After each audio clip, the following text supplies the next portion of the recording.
Hello everyone and welcome to the 4th episode of Otaku Field Notes. It's been a while and I just wanted to thank everyone who has been watching the podcast over at theartisangeek.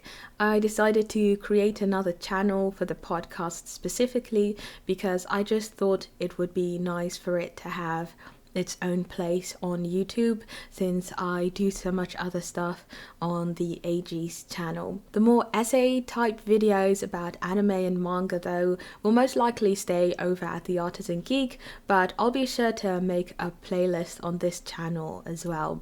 In any case, I have lots of stuff I want to talk about. I'm really behind on a lot of anime and manga news because I've mainly just been trying to pass all of my Japanese courses. Currently, I'm taking this course in which we analyze the use of language within manga. So we're reading some shoujo, non-fiction, kids manga, we're looking at onomatopoeia, different dialect, gender and language, and it's really hard, but it's been very helpful for me when it comes to reading manga on my own. In any case, in terms of anime recently, I have generally watched more older stuff. I tried out a couple of anime at the start of the autumn season, but ended up not really following any of them. In any case, I watched both of the Vampire Hunter D movies, so the one from 1985 and the other one from 2000. So Vampire Hunter D is originally a novel series from the 80s written by Kikuchi Hideyuki and illustrated by Amano Yoshitaka. It's really long. There are over 27 novels to date and it's still ongoing. So the story is set on Earth in the far, far future after a nuclear war has taken place. The world is filled with creatures such as demons and mutants, with a group of vampires called the Nobility at the head of society. Now, humans still exist as well, but you can imagine it not being all that great with all of these supernatural beings hanging around everywhere. So, there's this constant struggle of human beings trying to survive, and that's about as much as I know with regards to the premise. I looked it up on Wikipedia and there is just so much information there, but what you mainly need to know is that there is this dude called Vampire Hunter D, and as you may have guessed, he hunts vampires for a living. He is also supposedly a vampire, so half human and half vampire. According to the lore, it's his mother who was a human and his father was a vampire. And that is kind of like, in a nutshell, the main premise. Now, the movie from 1985 is set in a town that is ruled by a vampire lord. One night, a young girl gets bitten by this lord, marking her as his bride-to-be. This means that she will have to leave her town and family, which includes her little brother, behind in order to become an immortal vampire for eternity, essentially. So it's not the greatest situation as you can imagine, but then all of a sudden Vampire Hunter D enters the town and he eventually decides to help this girl, and so a fight ensues between the lord of the town and D. This movie was quite alright. I think the plot wasn't anything too special. The 80s vibes were really strong though. D is your typical broad-shouldered Chad here to save the day, and I actually quite dug that. I think it's because since last year getting into JoJo's Bizarre Adventure, I have really started to appreciate that type of huge broad-shouldered type of character design. So yeah, having said that, I do think that the movie is kind of goofy. For instance, the voice acting, I know that the microphones mustn't have been the best back in the 80s, but a lot of people screamed in this movie and it literally felt like they were trying to swallow their mics. The microphones were peaking so much, but yeah, I don't know if there was any way they could have fixed that back then. the villains also were kind of goofy. One of the main antagonists looked like he stepped right out of an 80s cyberpunk music video, and he had this weird battle cry. I can't really remember exactly how it was, but it was something in the vein of every time he was attacking, and it was just so funny. And then finally, you had all these, how would you say that? All these creepy creatures. And they had this weird thing where when they would get excited, they would start like do this weird pulsating thing where it looked like the VHS tape was seizing up. So I don't know if that was done purposely or if it was just kind of like a glitch, but it was definitely a very distinct artistic choice, I guess. I think in general though, it's an alright movie. As for things that I really took an issue with, I'd have to say that it was actually only the romance. There was this classic trope of instant love between Vampire D and the main girl, which I didn't like all that much, but I think that's about it. Then there's the movie from 2000, which takes place in the future of the 1985 one. And I think the first thing you'll notice about this one is the amount of progress that was made in those 15 years. The animation had an insane amount of improvement, and dare I say, actually even looked better than some of the stuff that is getting aired right now. I absolutely loved the style, and I think it really suited the general feel of the series, like very melancholic, very gothic. And yeah, the character design and the scenery were all just aesthetically pleasing. So there's one scene where Dee has to traverse a desert with these weird sand creatures that seem to be migrating or something, and he starts jumping on top of these creatures to pass the desert, and the animation there was just absolutely breathtaking, in my opinion. So the plot is nothing too complex or out of this world. A girl gets snatched by a vampire, and since she's well off, her family ends up making all these bounty hunters race each other in order to retrieve her or kill her if she eventually becomes a vampire. Who ends up successful will then receive a hefty reward. Dee is one of these bounty hunters and thus goes on an adventure where he has to fight off both vampires and his rival bounty hunters. I thought it was a pretty good movie and definitely the better out of the two. I feel like the 2001 is what the 1985 one should have been. There was more emotion and there was just more drama. Just essentially all aspects were better. Yeah, so I don't know. I would if you were to watch a Vampire Hunter D movie, I would say go for the 2001, because essentially, you know, they're just two completely separate stories. They're in the same universe, but you don't necessarily need to watch the first one in order to understand the second one. So yeah, that's about it for that. So, a couple of months ago, I finally got around to watching Berserk, Tenpuu Denki, or the Chronicles of Windblades. Before that, I had only ever been familiar with the 2016 version. I watched it when it aired, and the funny thing is that I never really knew how much of a joke that anime was within the anime community until I started watching a bit more anime related content on YouTube. I think I actually remember kind of liking how bad it was. In the first place, the 2016 version doesn't start at the start of the story. It it jumps several arcs. And so I had no idea what was going on for half of the time in the first place. And yeah, I don't know. I just remember not knowing what was going on and actually really enjoying how bad it was. I mean, like the the CGI was definitely off-putting, but I think the goofiness of it all was very fun to watch, especially like the sound design of Guts' sword.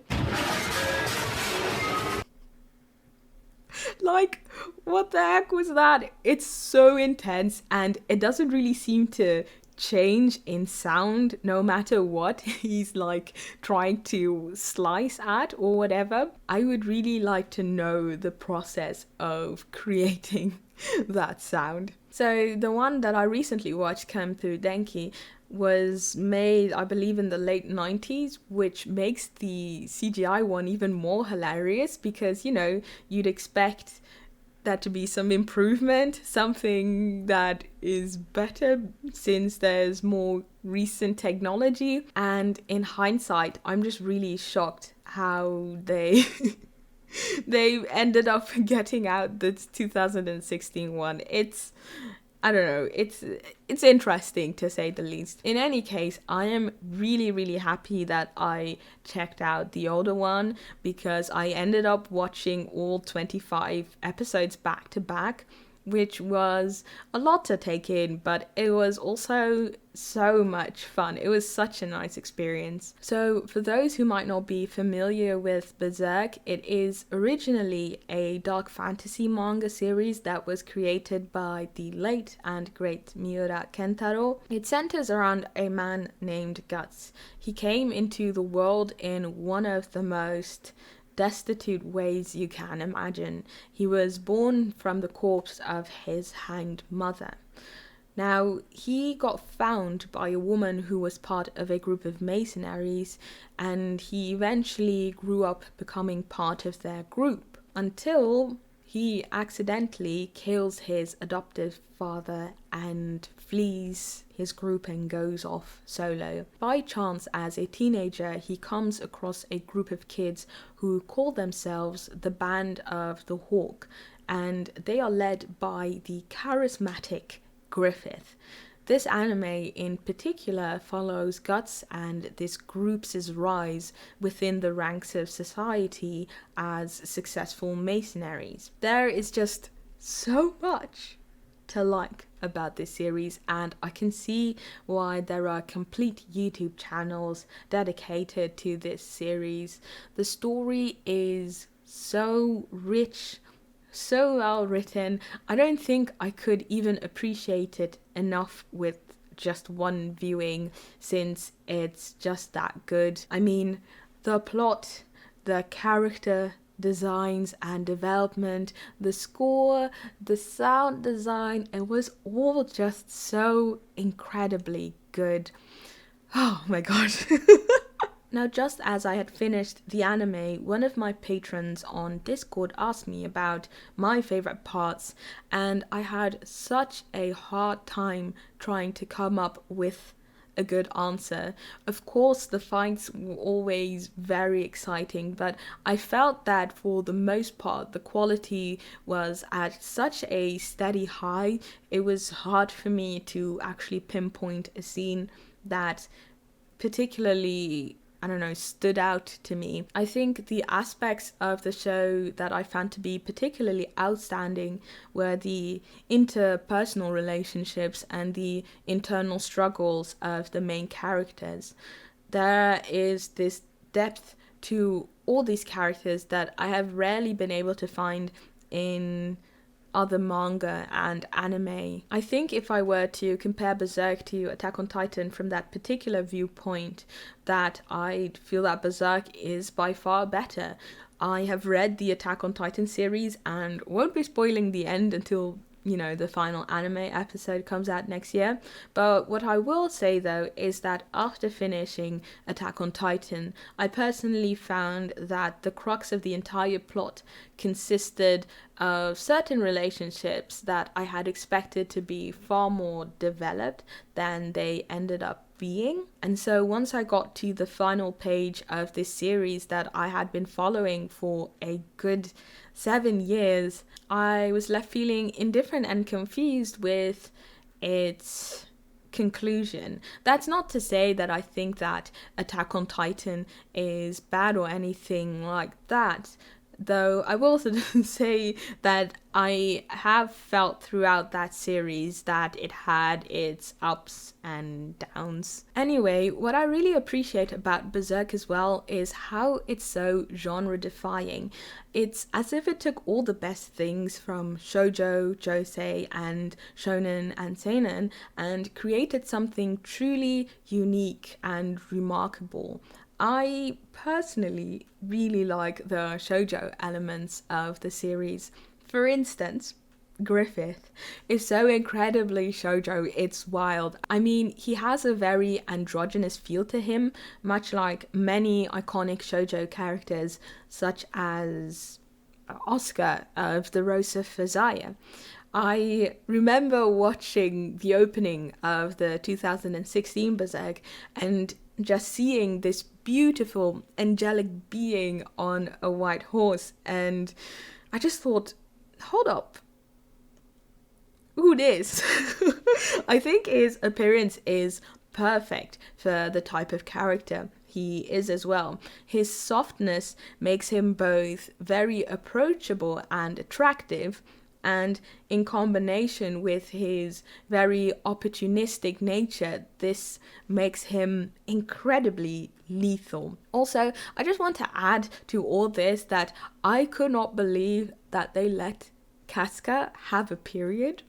So Casca is the only female member of the Band of the Hawk, and at one point they are about to head into a battle and she's not looking too good. She doesn't seem to be feeling well at all, and so initially I thought, oh, is she on her period or something? Then immediately my mind discounted that with, nah, they would never address that sort of stuff in shonen or seinen. And then turns out that they did, and I appreciated that so much because it really adds to the realness of the show. I mean, periods can be really gosh darn painful. There have been many times that I've straight up just passed out because of the pain, and to have that kind of recognition in a show means a lot. And I know that that sounds weird, but yeah, that's just how I feel. Anyway, emotions as well play such a huge role in the show, and there are many moments that I could see myself, getting a bit emotional. That is, if the show wouldn't have been memed to oblivion. At this point, there is this one song that plays during the very emotional scenes that kind of goes like, but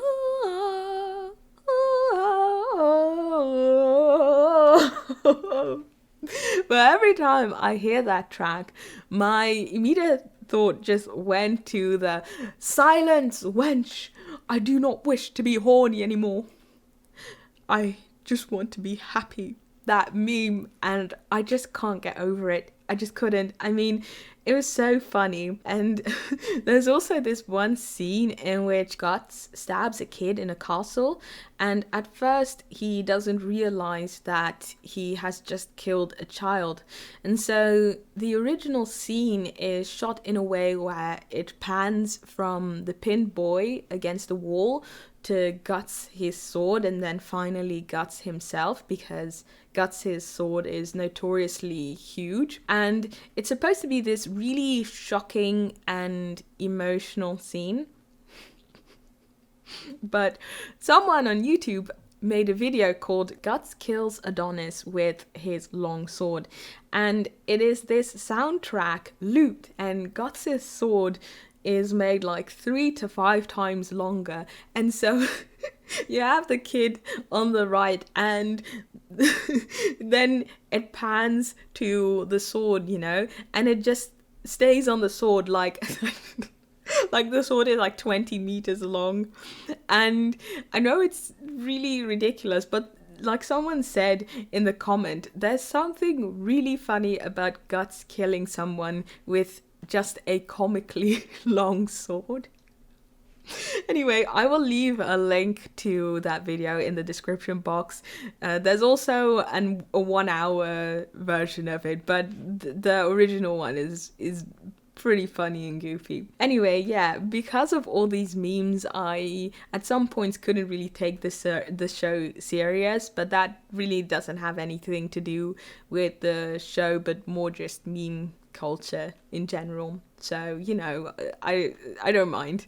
So one thing that was, you know, kind of like normal or original to the show that did make me laugh was the gore. So, you know, when they go into battle, they're just slicing up all of these creatures and soldiers and stuff like that. And for the most part, the gore was kind of goofy because every time Guts would slice someone, the blood would be coming out like sprinklers, and you know, I don't know, I just thought it was more funny than anything very dark and gruesome. I will say though that the last, like the finale of the anime was actually quite hard to get through physically.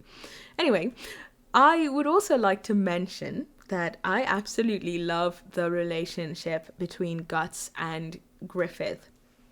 So Griffith is a character who is severely blinded by both pride and ambition, whilst Guts is blinded by, I guess you could call it, existential angst. They, in spite of their flaws, somehow manage to pull the best out of one another.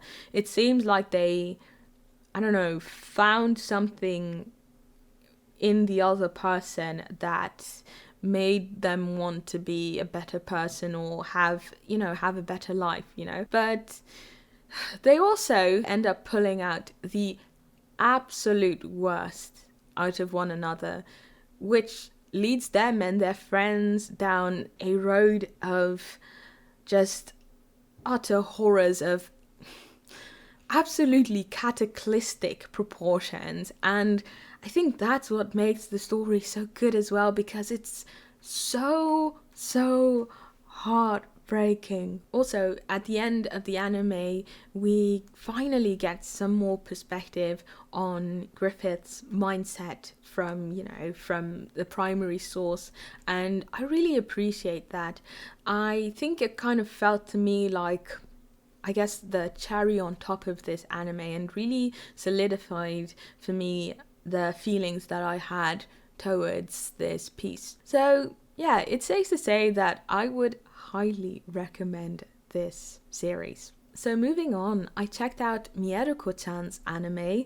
Last episode I talked about reading the manga and how I was interested in seeing how it would work as an anime. And you know, I think it's quite alright. I have watched the first 3 or 4 episodes and so far so good. I like the character designs a lot, and Miko's hair with the ombre purple tips is just so cute in my opinion. Also, Yulia's hair, overall design of Yulia, and just everything with the mushrooms is just so adorable and cute. So there were some jump scares here and there, but nothing that really scared me. And I think it's kind of like the same for humor so far. There haven't really been a lot of moments where I was, really laughing out loud or anything like that. So like I said in the last episode of this podcast, I started to read the manga a little over a year ago, and so I knew what to expect for the most part. But I do have to say that all of the panty shots and the sexualization of these teenage characters was particularly off-putting for me. I thought I knew what to expect having read the manga. I had already resigned myself to the fact that there was going to be some sort of fan service in the anime, but I was actually quite surprised by the frequency and especially the length some of the shots. Even for fan service in general, they sometimes lingered for a really awkward amount of time. And yeah, it definitely felt more prominent in the anime than in the manga. Either way, I'm still very interested in seeing how the series will pan out, both in terms of the manga and the anime. I'm planning on finishing volume 4 this week. I thought I had read this one already, but I went through it the other day and I think I only read like the first 2 chapters of this one. So yeah, I'll be finishing up this one this week, and then perhaps I'll try and get 5 and 6 online in a couple of weeks. I'll see. So what I'm hoping for is that Tomoki will continue to expand the plot, because I just think that the premise of Mieruko-chan has a lot of potential for it to be a long-running series. So, yeah, what else did I do do for the autumn season? I also watched 2 episodes of both Platinum End and Takt Op Destiny, and I don't really have much to say about those for now. Platinum End is an anime adaptation of a manga that was created by the same people who did Death Note, and the premise of Platinum End is similar in that it has to do with a teenage guy who has the opportunity to essentially rise to the position of a god, or at least have significant powers, such as being able to end a human's life. And you know, seeing how similar the 2 plots of these shows are, it's practically unavoidable for this piece to be directly compared to Death Note, which I can't imagine the creators not being aware of when plotting, you know, the series. From what I've seen, the sentiment is that it really pales in comparison to Death Note. I personally don't have an opinion right now, having just watched the first 2 episodes. I wasn't particularly blown away by it, although I can't really remember if I felt differently when I first started watching Death Note. I was 12 at the time, which is over a decade ago, so, you know, who knows. Well, you know, actually talking about this, I think the moment that really caught me with Death Note was, you know, the famous potato chip scene that he starts killing all these prisoners. He's like, I'll write down a name, take a potato chip and eat it. Oh my gosh, that was so iconic. Anyway, Takt Op Destiny is actually an original anime that is a collaboration between MAPPA and Madhouse, and I watched it with a total lack of interest. I'm not really a fan of music-related media, so movies or TV shows in which there's a lot of singing or something that's just completely centered around music, they almost never seem to pique my interest all that much. But, you know, having said that, I don't want to be close-minded with my anime manga experience, and so I was open to give Takt Op a go, and I got really bored. It's set in dystopian America, and there are these aliens who are sensitive to music, so everyone is banned from playing any type of music. Now you have these young people who use music to fight the aliens, at least that's my understanding. The characters and the premise, I think, really weren't enough for me to get invested in the show, and so I don't think I'll ever be returning to this one. One, however, I will try and return to soon is Sonny Boy, and I want to talk about that really briefly. So this is an anime originally made by Madhouse that came out during the summer season of this year. I think I ended up watching about 4 or 5 episodes when it was running a couple of months back, but like I said, I do intend to get back to this in the future. So the story is about a couple of high schoolers transported to another dimension where they find themselves to have all these different types of superpowers, essentially. I got as far as to them finding out that there are multiple dimensions and each world, so to speak, has its own rules to which it adheres. My first impression was that this was definitely one of those, alternative, experimental type of anime. First thing I immediately noticed was that there was, looser line work, and then all of that just got followed by very strong stylistic choices, which I expect to only increase the further you get into the story, just due to, the nature of having all these different worlds and just being completely different from one another. So at the start of the show, for instance, the students and their building are transported to a place that seems to consist out of nothing but just a huge black void. All this blackness is then contrasted with the heavy use of blues and greens and a few other bright colors. There's also a lack of background music, which I felt really exacerbated the emptiness of the space they were in.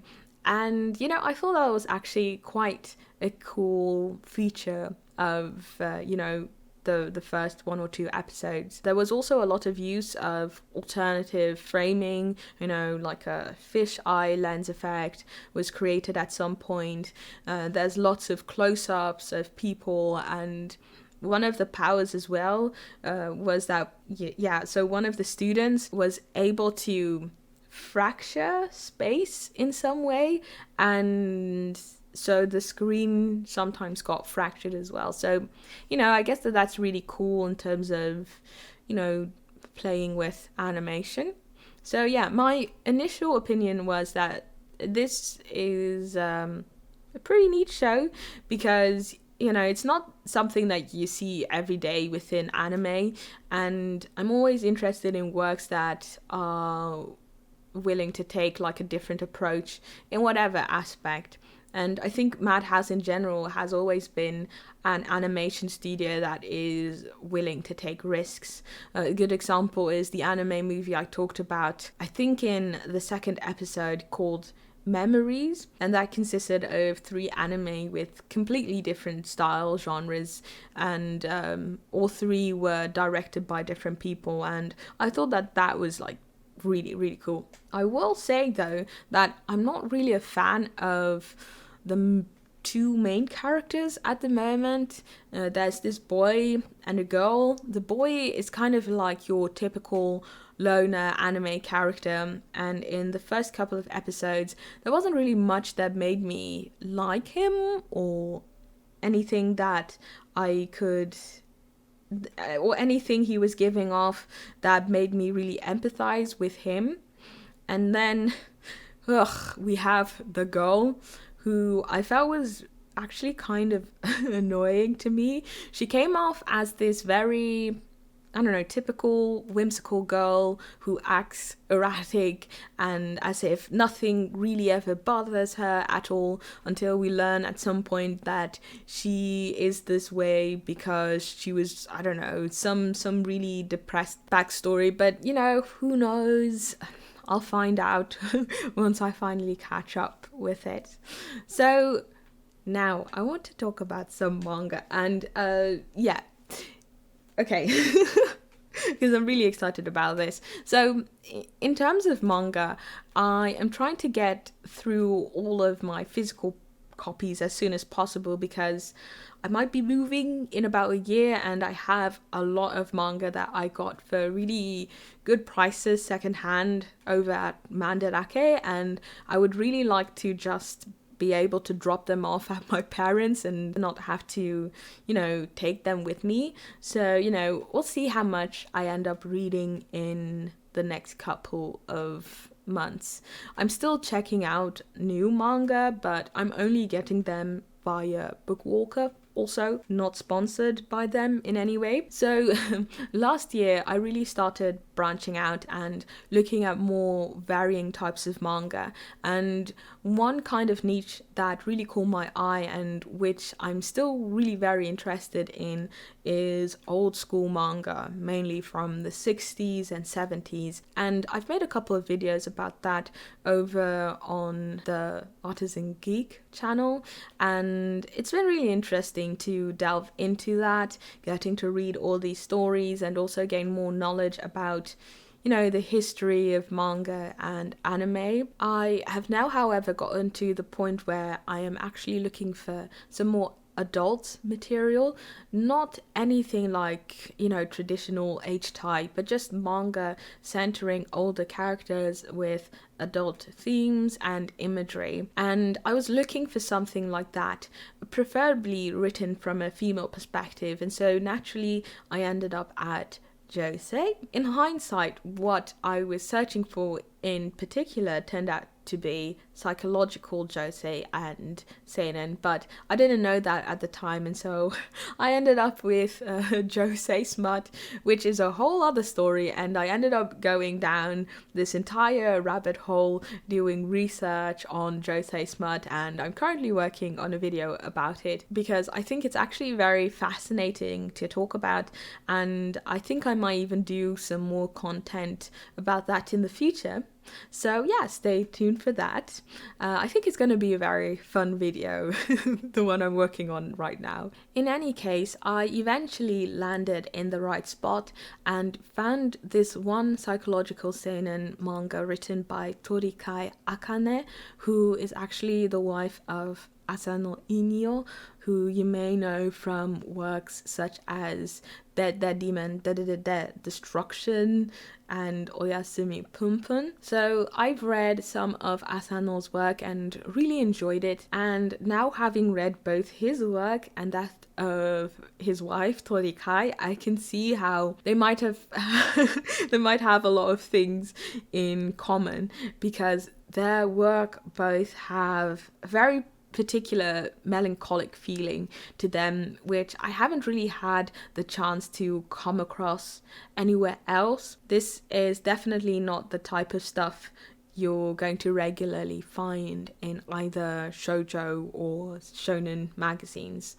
By the way, this is a great place for me to just give you a content note that TORIKAI'S work that I will be discussing does concern suicide, so if you want, you can skip right ahead to the timestamp I'll add in post, which is 48:12. Now, in terms of style, both Asano and Torikai veer away from kind of like your typical contemporary manga. Torikai has more of a realistic feel to her work, and Asano tends to switch up his style quite a bit, sometimes even within a particular piece, like Punpun. In Downfall, for instance, some characters are drawn quite realistically, close to Torikai's main style, but then in Dead Demons, the Destruction, for instance, the style is giving vibes of, like a mixture of manga and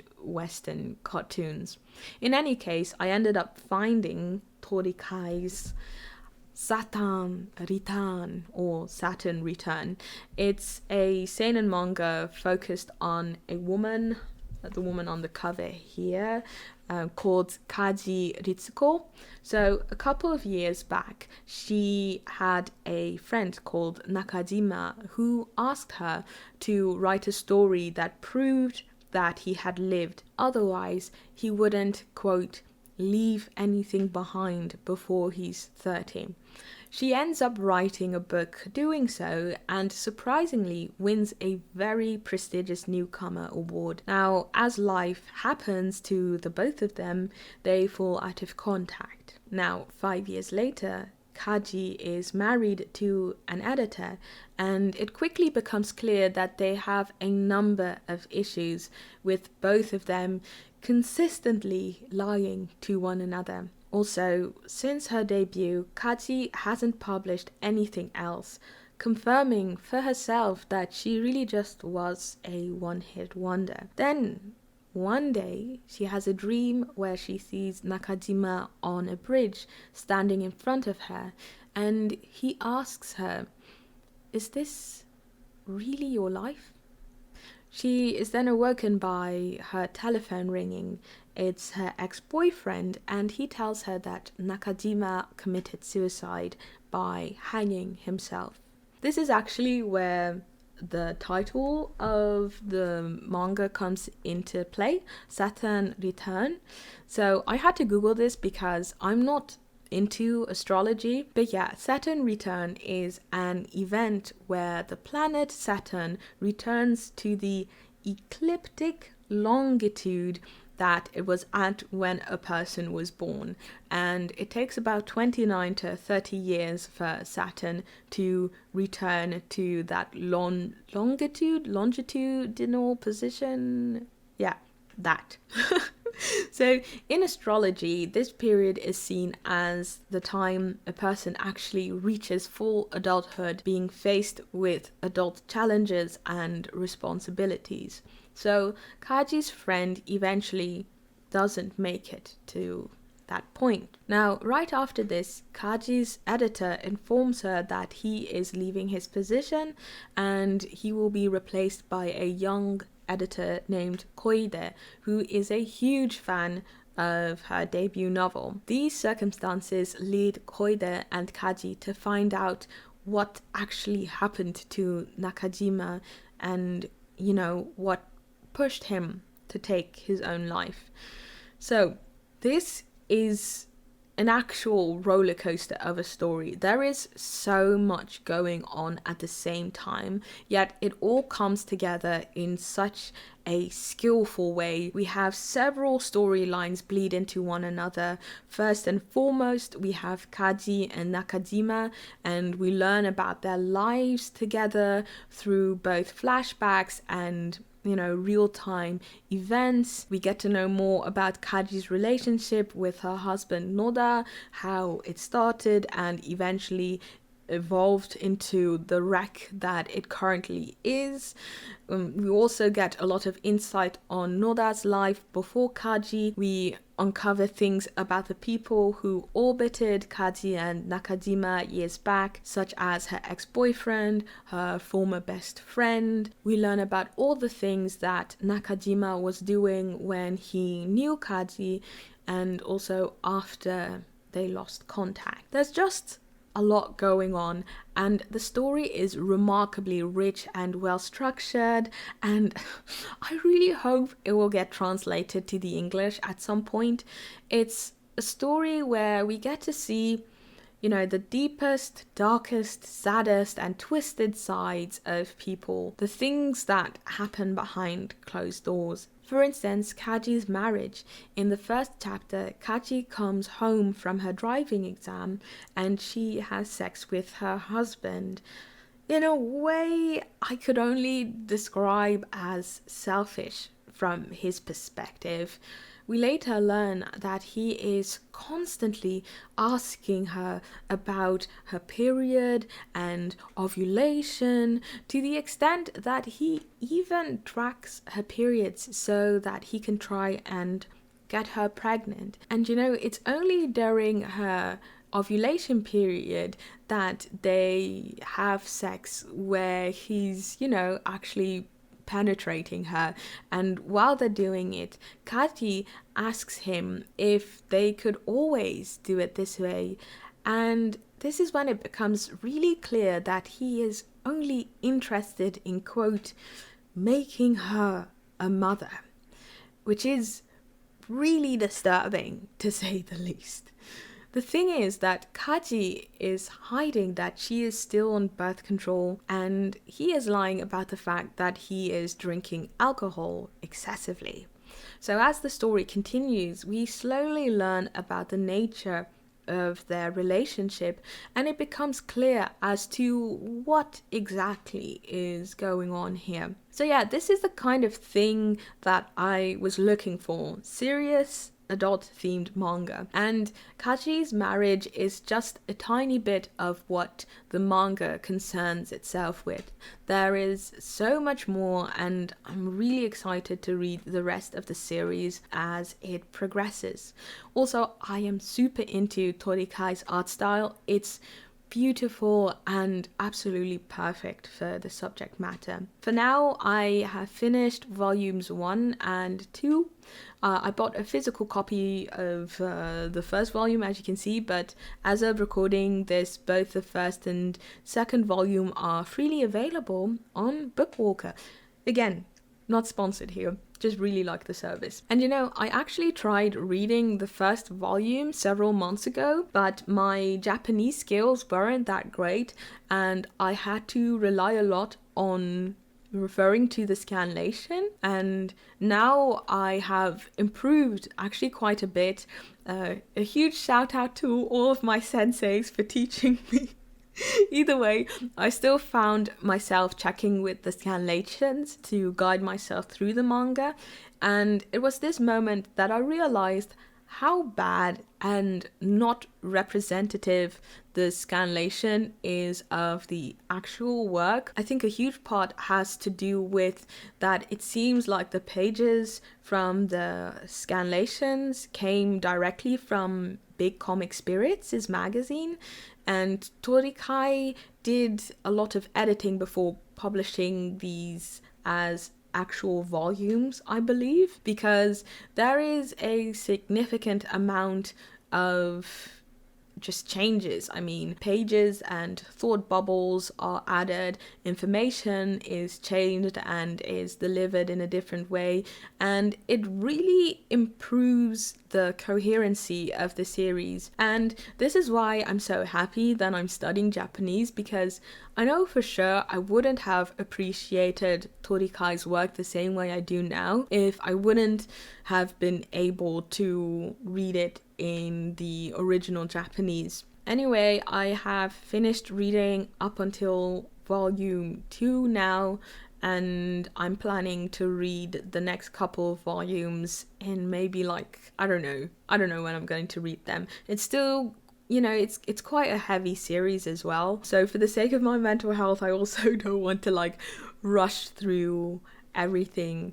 And yeah, you know, in the meantime, I'm still studying Japanese, so I'll be able to improve even more, because right now I think on my own I can understand about, I don't know, give or take 70% of what is said. So hopefully I can add that 30% in the next couple of months, or at least, you know, improve. So yeah, I'll be getting a hold of the other volumes soon. Also, sometimes the Osaka dialect is used because that's where Kaji is from. So yeah, that has also been a bit of a hurdle for me to get over. Anyway, I also found these 2 cool videos featuring Torikai giving a tour of her living space as well as her nighttime routine, in which she talks a little bit about this manga as well, and how her working style differs from that of her husband's. Asano, he's very digital, whereas she has more of an analog approach. It's all in Japanese though, with no subtitles, but I'd still recommend checking it out, because I think that even if you don't understand any Japanese, it's still a very interesting video. So I'll leave the links to those videos in the description box below. Yep. Okay, moving on. So I recently picked up this new horror manga series called Fobia. It's written by Hara Katsunori and illustrated by Goto Yukiko. It's an anthology series in which each chapter, the main character suffers from some type of phobia. So yeah, every chapter is a new story. It's definitely a more mature manga. There's some sex here and there, but it's definitely not the focal point of the manga. So the first volume features 5 chapters. So to give you a bit of an example of what to expect. The first story is about a woman who is scared of gaps after having found a corpse in the gutter as a kid. And so now every place where she sees a gap, she sees fingers stuffed in their heads and hair and all these different types of like body pieces seem to be crawling out of them. And at some point, it really starts to affect her life. But she ends up meeting this guy who doesn't mind her phobia and actually helps her out, when, I don't know, for instance, if she comes over and his bookcase has like gaps in it, he'll stuff them. Stuff like that, essentially. But, sometimes things get too much, and he gets fed up with having to deal with her phobia, and so he starts cheating on her, and this pushes our main character over the edge when it comes to gaps, and she ends up doing something really really messed up. Anyway, the manga also covers phobias that are more common, such as claustrophobia or the fear of heights. There's also this one girl who is afraid to smell. So, there's all sorts of phobias out there. I'm not particularly a fan of the art style, but it's a pretty good manga in my opinion. The gore isn't all that intense, but I'd definitely be a bit careful if you actually have certain types of fears. There are definitely panels out there that might make your skin crawl, like this one where in a rage the main character starts pulling off all of her fingernails, and that was for me a bit too much. There's just something about fingers and taking off nails that really makes my skin crawl. But yeah, in any case, I have enjoyed the series so far. I believe there are now 8 chapters, so the second volume should be coming out in a couple of months, so I'll be grabbing that. Now, next up, I wanted to talk about 2 one-shots by Uguisu Sachiko. I mentioned really being into her work last episode and also made a video about most of the work she has done throughout her decade-plus career as a mangaka.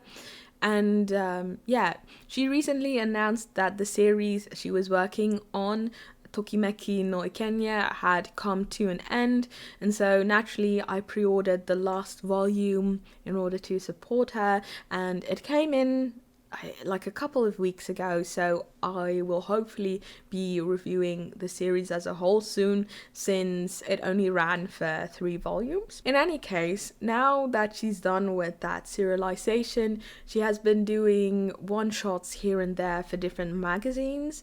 She recently did a sequel one-shot for Nemuki Plus about this little girl who, with the aid of her assistant, helps people getting rid of spirits by eating them. So this one, called Koyubi Sensei no Reiteki Tosen, was about a client whose father, a Yakuza leader, was tormented by multiple spirits of people he had killed. This, in my opinion, wasn't her best work. The art work, as usual, was really nice, but I didn't really like the story all that much. I greatly preferred the first one she did on these characters, called Ayashi Homonsha, or the Suspicious Visitor. Here, the team encounters a teenager in front of his house, and they tell him that there might be a spirit plaguing his home. They eventually manage to get themselves invited into the house, and there they meet the boy's mother. After some time, it turns out that both the boy and his mother are the spirits that are actually haunting the house. Apparently, they died in a murder-suicide, and if I remember correctly, this was because the boy had failed his exams or something, and so I guess he couldn't really face his parents, so he thought, okay, might as well just kill my mom and then myself afterwards.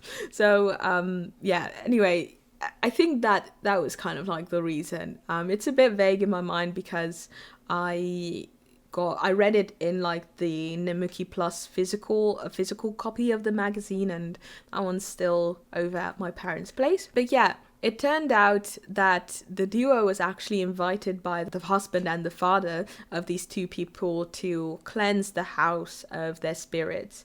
So this one was really good, and I liked the twist a lot. I feel Uguisu is really good when it comes to being able to divert the reader's expectation. She does this also in her latest one-shot called Kono ko JANAI, or It's Not This Kid, or like This Is Not My Kid. So the story is about a couple who are looking for their missing child. Then, all of a sudden, he's found. However, when he finally returns home, the mother doesn't believe that this is her son.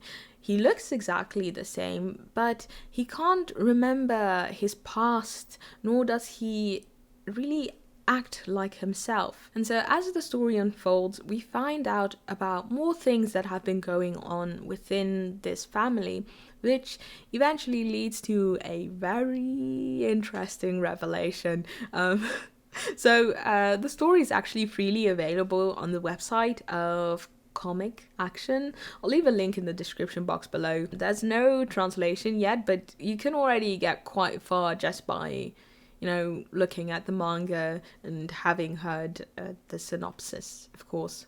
Okay, so I finished watching the anime adaptation of Uramichi Oniisan, and I love this series so much, and I'm really happy that it got an adaptation. Otherwise, I don't think I would have found out about the series, or at least found out about the series at this time.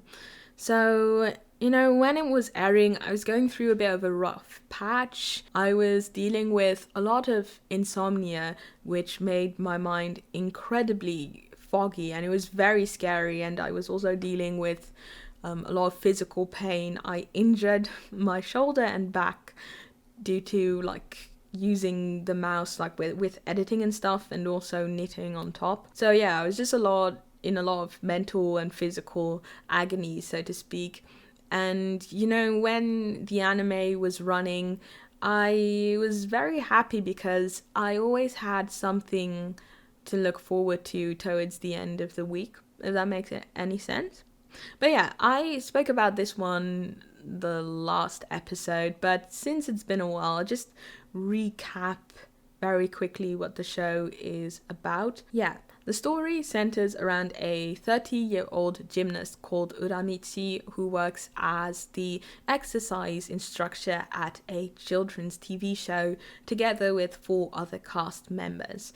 2 who are the show's mascots, so a bunny, Usagi, and a bear, Kuma, and the other 2 are singers.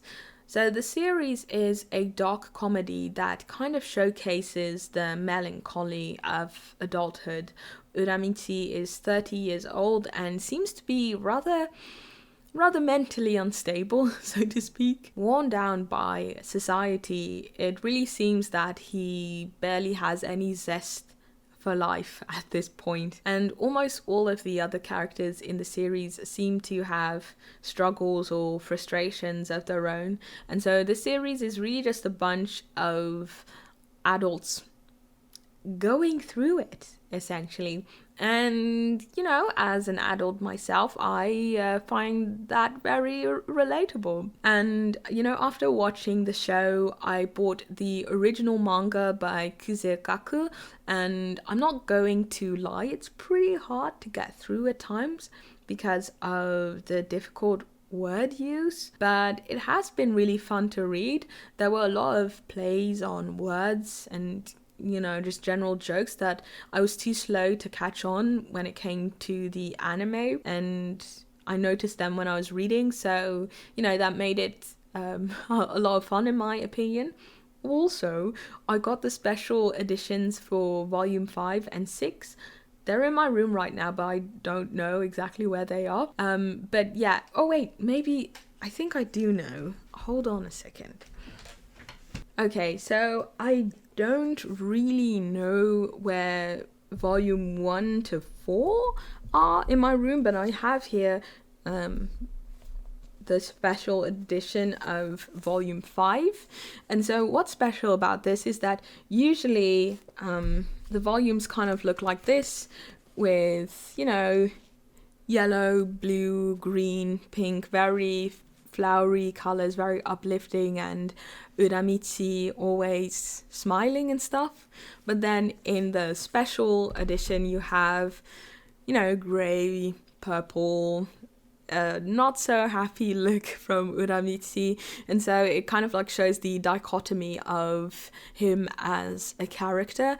And so yeah, this is actually the same artwork for the normal volume 5 edition, but only the difference in colors and expression in Uramichi.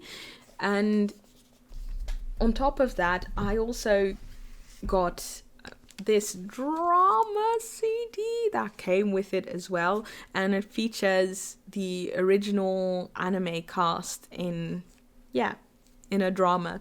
So I was really happy that I got it, because when I found out about it, it was actually sold out, and then one day they restocked, I don't know, maybe like 5 of those pieces, and I just quickly bought it. And so I'm really happy, because I don't think I would have ever gotten the chance again to get the drama CD, except for maybe like at a very high price. So yeah, very happy about that. Now, coming back to the voice acting cast for a second, I have to say they were absolutely amazing. They had like really huge names, such as Kamiya Hiroshi, who is the voice of Levi, and then also Tsuda Kenjiro, who played Ogata from Golden Kamui, and also Nanami from Jujutsu Kaisen, and just many more iconic parts. So yeah, it's nice to have something I can use for listening practice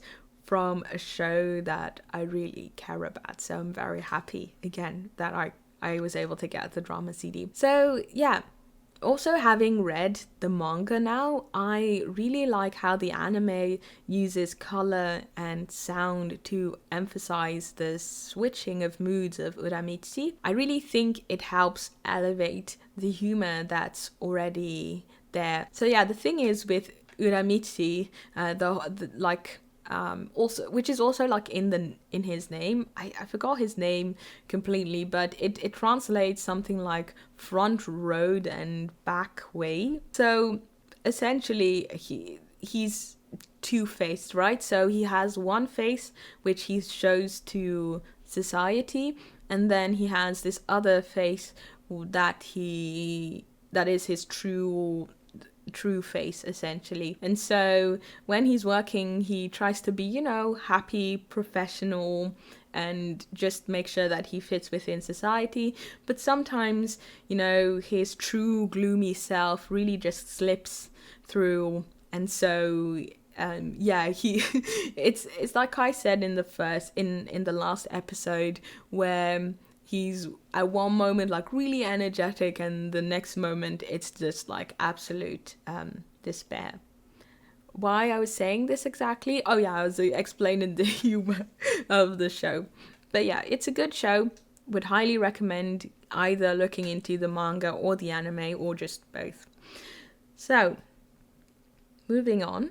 A while back, I also read Ototo no Oto. So the English title is My Brother's Husband, and this is a highly popular manga created by Gengoro Tagame, who is actually known for his gay erotic manga. However, in recent years, he has decided to also start making more family-friendly or non-erotic manga, and My Brother's Husband was his first to come out. It's the story of two Japanese twin brothers. One of them is gay, and after coming out, he leaves for Canada.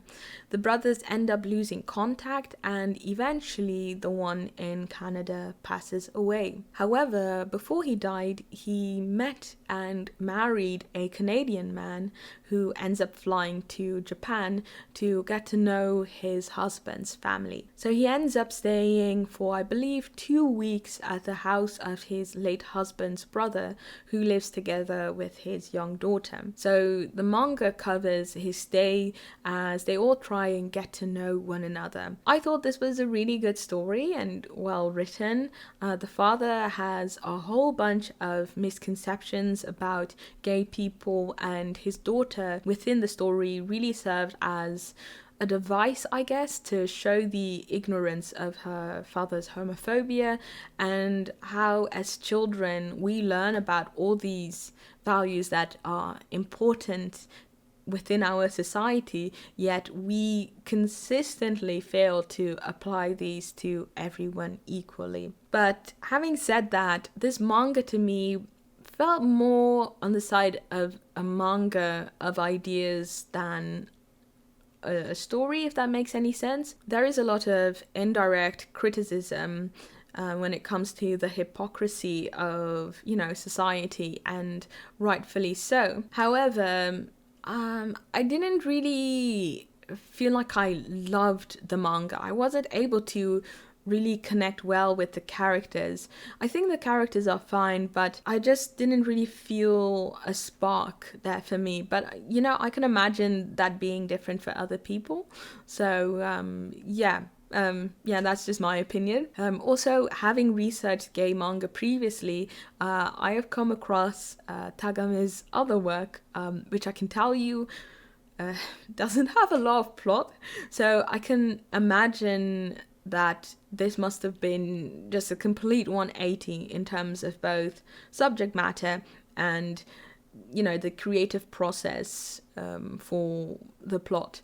And he actually has another piece out, which I happen to have with me right now somewhere in my room.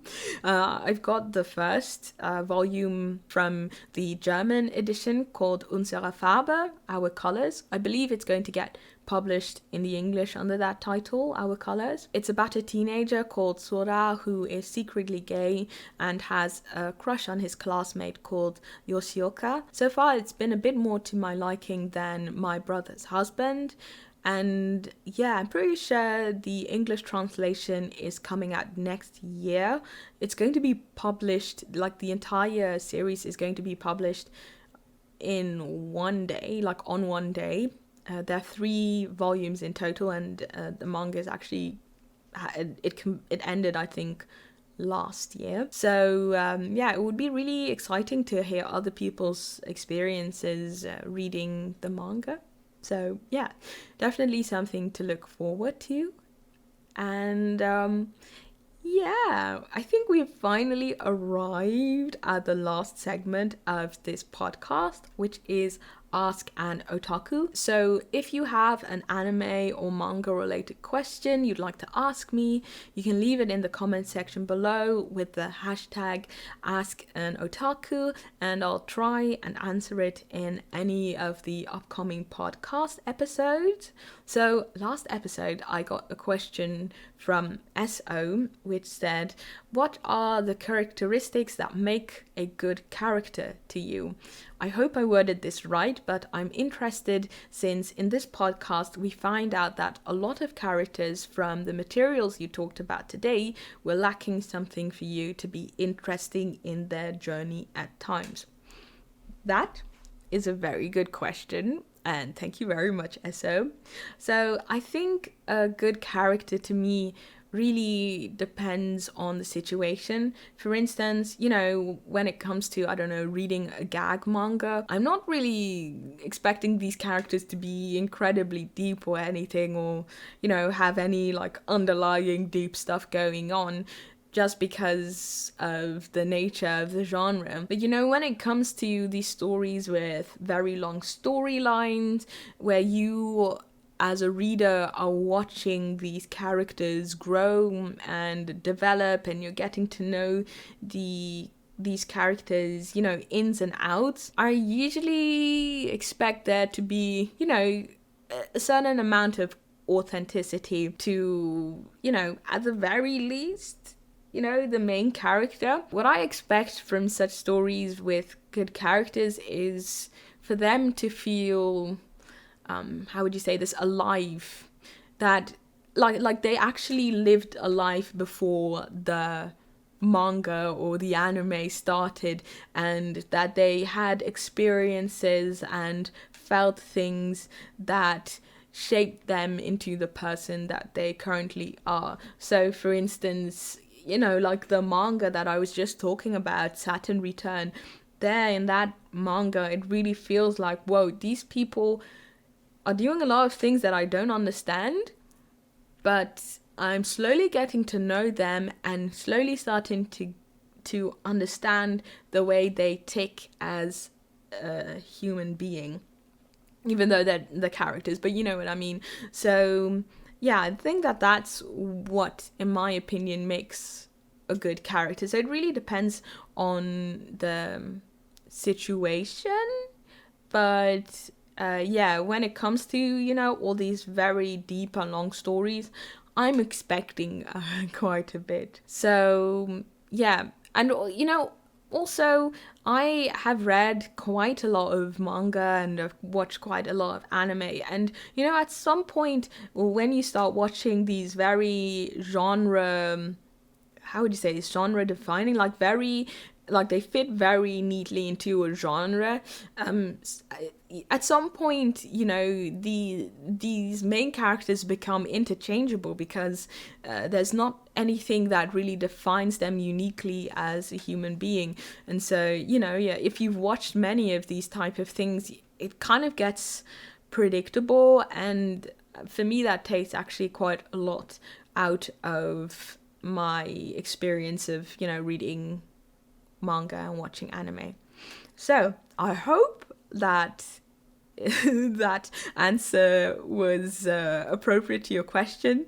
Sorry that it took so long to get to, but in any case, if anyone else has a question, please leave it in the comment section down below. So yeah, I guess that's everything for this episode. Thank you so much for watching.